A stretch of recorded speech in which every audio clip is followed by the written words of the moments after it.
ഈശോ മിശിഹായ്ക്ക് സ്തുതിയായിരിക്കട്ടെ.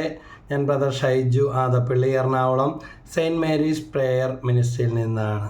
ദൈവ ശുശ്രൂഷകൾ ചെയ്യുന്നവരെയും അവരുടെ കുടുംബത്തെയും അവരുടെ ആവശ്യങ്ങളെയും അവരുടെ മക്കളെയും പങ്കാളിയെല്ലാം ദൈവം അനുഗ്രഹിക്കുകയും അവരുടെ ആവശ്യങ്ങൾ നിറവേറ്റുകയും ചെയ്യും. ലൂക്കാസ് സുവിശേഷം 1-ാം അധ്യായത്തിൽ 58-ാമത്തെ വാക്യത്തിലുണ്ട്, കർത്താവ് അവളോട് കാരുണ്യം കാണിച്ചു എന്ന് കേട്ട് അയൽക്കാരും ബന്ധുക്കളും അവളോടൊത്ത് സന്തോഷിച്ചു. നമ്മുടെ വിഷമങ്ങളിൽ അകന്നിരിക്കുന്നവരും അല്ലെങ്കിൽ നമ്മളെ കുത്തി നോയിപ്പിക്കുന്നവരും അല്ലെങ്കിൽ ഇത്രയും പ്രാർത്ഥിച്ചിട്ട് എന്താ നടക്കാത്തത് എന്ന് ചോദിക്കുന്നവരും, ഇതാ സകറിയായുടെ എലിസബത്തിൻ്റെയും ജീവിതത്തിൽ നടന്ന സംഭവം.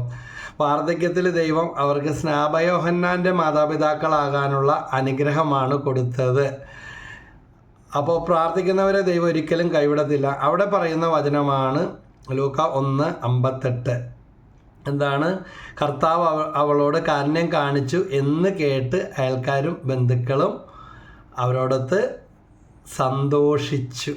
ദുഃഖിച്ചവരും തള്ളിപ്പറഞ്ഞവരും അകന്നുപോയവരും ചോദ്യം ചെയ്തവരൊക്കെ കൂടെ സന്തോഷിക്കാൻ തക്ക രീതിയിൽ സ്വർഗത്തിലെ ദൈവം അനുഗ്രഹിക്കും. യാക്കോബിന്റെ ലേഖനം 1-ാം അധ്യായം 12-ാമത്തെ വാക്യത്തിൽ പറയുന്നുണ്ട്, പരീക്ഷകൾ ക്ഷമയോടെ സഹിക്കുന്നവൻ ഭാഗ്യവാൻ. എന്തെന്നാൽ പരീക്ഷകളെ അതിജീവിച്ച് കഴിയുമ്പോൾ തന്നെ സ്നേഹിക്കുന്നവർക്ക് ദൈവം വാഗ്ദാനം ചെയ്തിരിക്കുന്ന ജീവൻ്റെ കിരീടം അവൻ ലഭിക്കും. ചിലപ്പോൾ ചെറിയ പരീക്ഷയായിരിക്കാം, ചിലപ്പോൾ വലിയ പരീക്ഷയായിരിക്കാം, ചിലപ്പോൾ പലവിധ പരീക്ഷകളിലൂടെ കടന്നു പോയേക്കാം. ക്രിസ്തു അനുകരണം 2-ാമത്തെ പുസ്തകം 12-ാമത്തെ അധ്യായത്തിൽ പറയുന്നുണ്ട്, സന്തോഷത്തോടെ നീ കുരിശ് വഹിച്ചാൽ കുരിശ് നിന്നെ വഹിച്ചുകൊണ്ട് ലക്ഷ്യത്തിലെത്തിക്കും. സന്തോഷത്തോടെ അല്ല കുരിശ് വഹിക്കുന്നതെങ്കിൽ മറ്റനേകം കുരിശുകൾ നിൻ്റെ ജീവിതത്തിലേക്ക് കടന്നു വരും. ഇത് നമ്മുടെ ജീവിതത്തിലേക്കൊക്കെ ഒന്ന് തിരിഞ്ഞു നോക്കുമ്പോൾ എൻ്റെയും നിങ്ങളുടെയും ജീവിതത്തിൽ പല അനുഭവങ്ങളുണ്ടായിരിക്കാം. ശരിയാണ് ബ്രദറേ എന്ന് പറയും.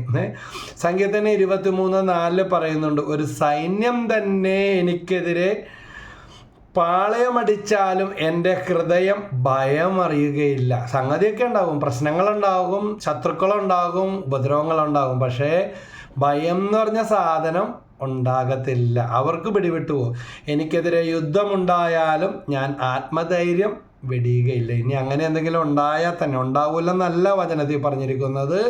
ഇതാ ഇന്ന് പുറത്തെ യുദ്ധമല്ല, പലയിടത്തും കുടുംബത്തിനകത്ത യുദ്ധമാണ്. അവിടെ ആത്മധൈര്യം വെടിയരുതെന്ന് ദൈവത്തിൻ്റെ പരിശുദ്ധാത്മാവ് നമ്മളോട് പറയുകയാണ്. അപ്പോൾ സങ്കീർത്തനം 27:3 നമ്മളിത് കാണുന്നുണ്ട്, എനിക്കെതിരെ യുദ്ധമുണ്ടായാലും ഞാൻ ആത്മധൈര്യം വെടിയുകയില്ല. മത്സ്യത്തിൻ്റെ വയറ്റിൽ കിടന്ന് പ്രാർത്ഥിച്ച യോനായുടെ പുസ്തകം 2-ാം അധ്യായത്തിൽ 1-ാമത്തെ വാക്യത്തിൽ നമ്മൾ കാണുന്നുണ്ട്. അപ്പോൾ ദൈവത്തിൽ ആശ്രയിക്കുന്നവർക്ക് ഉൽപ്പത്തി പുസ്തകം 39-ാം അധ്യായം 23-ാമത്തെ വാക്യത്തിൽ പറയുന്നത്, ഉൽപ്പത്തി 39:23, ജയിലിൽ കിടന്ന ജോസഫിൻ്റെ അനുഭവം. ചെയ്യാത്ത തെറ്റിന് വേണ്ടിയാണ് അവിടെ കിടക്കേണ്ടി വന്നത്, പക്ഷെ അതിലും ഒരു ദൈവിക പദ്ധതി ഉണ്ടായിരുന്നു. അവിടെ എല്ലാം ജോസഫിൻ്റെ മേൽനോട്ടത്തിലാണ് നടന്നത്. ഇവനാരാ ജയിൽ സൂപ്രണ്ടാന്ന് ചോദിക്കും. ദൈവം അങ്ങനെ ആക്കി. ദൈവ ശുശ്രൂഷകൾ ചെയ്യുന്നവരെ കാരാഗൃഹത്തിൽ പോലും ദൈവം VIP ആക്കി മാറ്റും. അവിടെ എല്ലാം ജോസഫിൻ്റെ മേൽനോട്ടത്തിലാണ് നടന്നത്. ജോസഫിനെ വരമേൽപ്പിച്ച ഒരു കാര്യത്തിലും കാരാഗ്രഹ സൂക്ഷിപ്പുകാരന് ഇടപെട്ടില്ല. കാരണം കർത്താവ് അവൻ്റെ കൂടെ ഉണ്ടായിരുന്നു. കാരാഗൃഹത്തിലും കൂടെ നിൽക്കുന്ന ദൈവത്തെ വേറെ എവിടെയെങ്കിലും കാണുന്നുണ്ടോ? ഈശോയിലല്ലാതെ, കർത്താവിലല്ലാതെ എവിടെയെങ്കിലും കാണോ?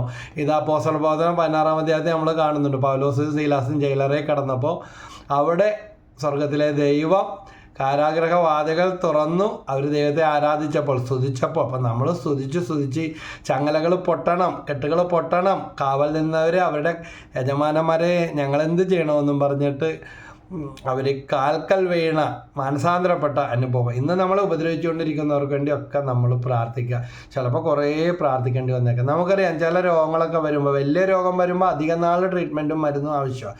ചെറിയ രോഗങ്ങൾ വരുമ്പോൾ ചെറിയ ചികിത്സകൾ മതി. ഇത് തന്നെയാണ് പുറപ്പാടിൻ്റെ പുസ്തകം 6-ാം അധ്യായത്തിൽ നമ്മൾ കാണുന്നുണ്ട്, ഞാൻ ഫറവയോട് എന്തു ചെയ്യുമെന്ന് നീ ഉടനെ കാണും. ശക്തമായ കരത്താൽ നിർബന്ധിതനായി അവൻ അവരെ വിട്ടേക്കും. അവരെ പുറന്തള്ളാതിരിക്കാൻ വയ്യാത്ത നില അവന് വന്നുകൂടും. പുറപ്പാട് 6:1. അതുകൊണ്ട് നമ്മളിപ്പം ഞെരുക്കുന്ന, പീഡിപ്പിക്കുന്ന, കഷ്ടപ്പെടുന്ന അതിൻ്റെ മേൽ ദൈവത്തിന് ഒരു പദ്ധതിയുണ്ട്. അവരെ പറഞ്ഞു വിട്ടേക്ക്, അല്ലെങ്കിൽ അവന് വേണ്ടത് കൊടുത്തേക്ക്. നിങ്ങളുടെ വീതം തരാത്തവരോ അല്ലെങ്കിൽ നിങ്ങളെ ഞെരുക്കിക്കൊണ്ടിരിക്കുന്നവരോ അവരാരും ആകട്ടെ, ഈ പുറപ്പാട് 6:1 ഈ വചനം പോലെ ദൈവം അത്ഭുതം പ്രവർത്തിക്കും. ജെറമ്യാ പ്രവചനം 1-19 വാക്യത്തിൽ പറയുന്നുണ്ട്, അവൻ നിന്നോട് യുദ്ധം ചെയ്യും, എന്നാൽ വിജയിക്കുകയില്ല. നിന്റെ രക്ഷയ്ക്ക് ഞാൻ കൂടെയുണ്ടെന്ന് കർത്താവ് അരുളി ചെയ്യുന്നു. ആര് കൂടെയുണ്ട്? കർത്താവ് കൂടെയുണ്ട്. അപ്പം യുദ്ധം ചെയ്യും, യുദ്ധം ഉണ്ടാകുമെന്ന് പറഞ്ഞിട്ടുണ്ട്. സംഘടനകൾ ഉണ്ടാകാം, പ്രയാസങ്ങൾ ഉണ്ടായേക്കാം. പിന്നെ കുടുംബത്തെ ദൈവം അനുഗ്രഹിക്കും. ഉൽപ്പത്തി 21:1-2 അവിടെ പറയുന്ന ഇതാണ്, കർത്താവ് വാഗ്ദാനം അനുസരിച്ച് സാറയെ അനുഗ്രഹിച്ചു. വൃദ്ധനായ അബ്രഹത്തിൽ നിന്ന് സാറ ഗർഭം ധരിച്ച് ദൈവം പറഞ്ഞ സമയത്ത് തന്നെ പുത്രനെ പ്രസവിച്ചു. ദൈവം പറഞ്ഞ സമയത്ത് നടന്നിരിക്കും. അപ്പോൾ നമ്മുടെ ജീവിതത്തിലും ഉണ്ടാകാം ഇതുപോലത്തെ അവസ്ഥകൾ. 2 കൊരിന്ത്യർ 4:9 പറയുന്നുണ്ട്, പീഡിപ്പിക്കപ്പെടുന്നെങ്കിലും പരിത്യക്തരാവുന്നില്ല, അടിച്ചു വീഴ്ത്തപ്പെടുന്നെങ്കിലും നശിപ്പിക്കപ്പെടുന്നില്ല. ഓരോ ദിവസം പിടിച്ചേക്കാനുള്ള ശക്തി ആര് തരും? ദൈവം നമുക്ക് തരും. ജ്ഞാനം 3:1 പറയുന്നുണ്ട്, നീതിമാന്മാരുടെ ആത്മാവ് ദൈവകരങ്ങളിലാണ്, ഒരു ഉപദ്രവവും അവരെ സ്പർശിക്കുകയില്ല. അപ്പോൾ ഉപദ്രവങ്ങളൊക്കെ ഉണ്ടാകാൻ ജയമലപ്പുറത്ത് വെള്ളം വീഴുന്നത് പോലെ ദൈവം അവർക്ക് വേണ്ട കൃപ തരും. വീണ്ടും നല്ല ശക്തമായ ഒരു വചനമാണ് ലൂക്കാ 21:15. നിങ്ങളുടെ എതിരാളികളിൽ ആർക്കും ചെറുത്തു നിൽക്കാനോ കഴിയാത്ത വാക്ചാതുര്യവും ജ്ഞാനവും നിങ്ങൾക്ക് നൽകും. അവിടെയാണ് വിജയം. ഇത് ഇവന് പഴയ ആളല്ലല്ല, അല്ല ഇവക്കിത് എങ്ങനെ കിട്ടി? എതിര് പറഞ്ഞതാണ്, എതിരല്ല, തർക്കമല്ല. പക്ഷേ ഉരുളക്ക് ഉപ്പേരി എന്ന് പറഞ്ഞതുപോലെ തിരുത്തേണ്ട, മാറ്റേണ്ട കാര്യങ്ങൾ ഇതുകൊണ്ടാണ് സത്യത്തിൽ നിലനിൽക്കുന്നതെന്ന് പറയാനുള്ള കൃപ പരിശുദ്ധാത്മാവ് തരും. പിന്നെ പരിഹാസങ്ങളിലൊക്കെ സംരക്ഷണം കൊടുക്കും. മോശക്കെതിരെ സംസാരിച്ച മിര്യാമിനെ ദൈവം ശിക്ഷിച്ചു. കൂടാരത്തിന് മുകളിൽ നിന്നും മേഘം നീങ്ങിയപ്പോൾ മിര്യാം കുഷ്ഠം പിടിച്ച് മഞ്ഞുപോലെ വെളുത്തു. അഹറോൻ തിരിഞ്ഞു നോക്കിയപ്പോൾ അവൾ കുഷ്ഠരോഗിണിയായി തീർന്നു. സംഖ്യ 12:10. അപ്പോൾ ഇങ്ങനെയുള്ള ഒത്തിരി അനുഭവങ്ങൾ ലൂക്കാ 12:4 പറയുന്നുണ്ട്. ശരീരത്തെ കൊല്ലുന്നതിൽ കവിഞ്ഞു ഒന്നും ചെയ്യാൻ കഴിയാത്തവരെ നിങ്ങൾ ഭയപ്പെടേണ്ട. നമ്മളൊക്കെ പെട്ടെന്ന് ഡൗണായി പോകുന്ന, തകർന്നു പോകുന്ന അവസ്ഥകളാണ്. അതുകൊണ്ട് ചെറിയ കാര്യങ്ങൾ മതി. ഞാൻ ഇത്രയും പ്രാർത്ഥിച്ചിട്ട്, ഇത്രയും വചനം പറഞ്ഞിട്ട്, ഇത്രയും കഷ്ടപ്പെട്ടിട്ട് എന്തോരം ഉപകാരം ചെയ്തു കൊടുത്തിട്ട് എനിക്കിങ്ങനെയാണെന്ന് പറയും. അത് സ്വന്തം കുടുംബത്തിലാകാം, പുറത്താകാം, ജോലി സ്ഥലത്താകാം. അപ്പോഴാണ് നമുക്ക് യഥാർത്ഥമായ പ്രതിഫലം ആരിൽ നിന്ന് കിട്ടുന്നത്? ദൈവത്തിൽ നിന്ന് കിട്ടുന്നത്. അതിന് നമ്മളെന്താ ചെയ്യേണ്ടത്? ഈ വചനം പറയുന്നതിന് വേണ്ടിയാണ് ഇത്രയും പറഞ്ഞു കൂട്ടിയത്. എന്താ പറയുന്നത്? സങ്കീർത്തനം 91:14-15. അവൻ സ്നേഹത്തിൽ എന്നോട് ഒട്ടിരിക്കുന്നതിനാൽ ഞാൻ അവനെ രക്ഷിക്കും. എൻ്റെ നാമം അറിയുന്നത് കൊണ്ട് ഞാൻ അവനെ സംരക്ഷിക്കും. അവൻ എന്നെ വിളിച്ചപേക്ഷിക്കുമ്പോൾ ഞാൻ അവന് ഉത്തരമരുളും. അവൻ്റെ കഷ്ടതയിൽ ഞാൻ അവനോട് ചേർന്ന് നിൽക്കും. ഞാൻ അവനെ മോചിപ്പിക്കുകയും മഹത്വപ്പെടുത്തുകയും ചെയ്യും. കഷ്ടതയിൽ ചേർന്ന് നിൽക്കുന്ന ഒരു ദൈവം. അപ്പോൾ ജോസഫിനെ കാരാഗ്രഹത്തിൽ പോലും സംരക്ഷിച്ച ദൈവം. പ്രഭാഷകൻ 39:27 പറയുന്നുണ്ട്, ദൈവഭക്തർക്ക് ഇവയെല്ലാം നന്മയായും ദുഷ്ടർക്ക് തിന്മയായിട്ടും പരിണമിക്കുന്നു. അല്ലാത്തവരാണ് ചോദ്യം ചെയ്യലും തർക്കവും വിശ്വാസവും പോയി ഡൗണായി പിന്നെന്തുട്ടാണ് അതിനൊരു ഇത് പറയുമല്ല, ആകെ വിഷമിച്ച് ദുഃഖിച്ച് കരഞ്ഞ് നിരാശപ്പെട്ട് എല്ലാ ചാർജും അതോടുകൂടെ പോയി. സാഡിസമെന്നോ അങ്ങനെയൊക്കെയുള്ള അവസ്ഥകൾ അതൊന്നും വേണ്ട. അതുകൊണ്ട് ജീവിതത്തിൽ നമുക്ക് മനസ്സിലാകാത്ത പല കാര്യങ്ങളും കടന്നു വരുമ്പോൾ ദൈവമേ നന്ദി, ദൈവമേ സ്തുതി എന്ന് പറഞ്ഞൊന്ന് പ്രാർത്ഥിച്ച് സങ്കീർത്തനം 91:14-15 വചനങ്ങൾ ആവർത്തിച്ച് പ്രാർത്ഥിച്ച് അപ്പോൾ ദൈവഭക്തർക്ക് നൽകുന്ന പ്രത്യേക സംരക്ഷണം, ദൈവിക ഇടപെടൽ നമ്മുടെ കുടുംബത്തിലും ശുശ്രൂഷാ ജീവിതത്തിലും യാത്രകളിലും ജോലിയിലും തീർച്ചയായിട്ടും ദൈവം തരും.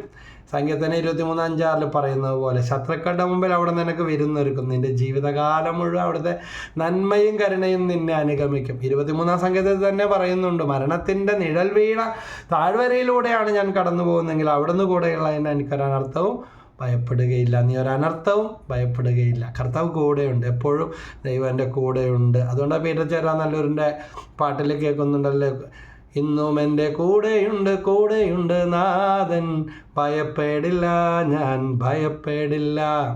അതുകൊണ്ട് ഭയപ്പെടേണ്ടെന്നാണ് കർത്താവ് നമ്മളോട് പറയുന്നത്. എപ്പോഴും നമുക്കത് പറയാം.